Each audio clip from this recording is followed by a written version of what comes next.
Guys, let's talk about 3i Atlas because this thing just keeps getting weirder and weirder. More images are coming out, and yes, they are coming out from amateur astronomers again. We're not getting anything from NASA, we're not getting anything from the main agencies. As you would expect by now, this thing has been an ongoing saga since July, and we're still yet to get any serious answers from people from the mainstream, other than Avi Loeb. So if we look at this image here, what you can see there, you would think that this here is the tail, yeah, normal cometary tail. Well, I'll tell you this, that's facing towards the sun. What does that mean? That means that this is an anti-tail, okay? Now, let me give you some maths, and I'm going to make it as simple as I can for you, okay?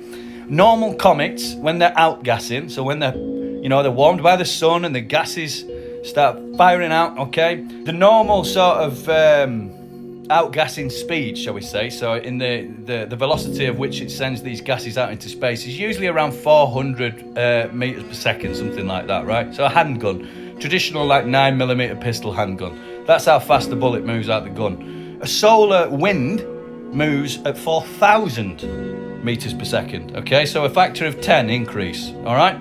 So what does that mean? It means that the comet itself needs to be firing out a shitload of gas to force its way through the solar wind, all right? Imagine it's the equivalent of you standing on a mountaintop with a hairdryer and blowing it against a tornado, and you're expecting the hairdryer to penetrate the wind coming from the tornado, okay? That's what you're expecting, which is why that doesn't happen on regular comets. You see the big tail, the normal tail going away from the sun, because it simply can't beat the force of the solar winds.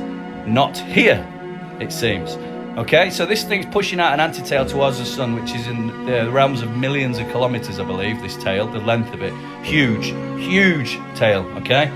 Now, the force that this thing would need to generate in order to push through the solar winds, not just a little bit, but millions of kilometers, which this thing is doing, would it need to either, one, be generating its own force via engines, and that's already been discussed by Avi Loeb, and other people talk about this very controversially. I happen to think that maybe something, I don't necessarily believe it's green men, but I don't think that it's not a comet, I'll tell you that, all right?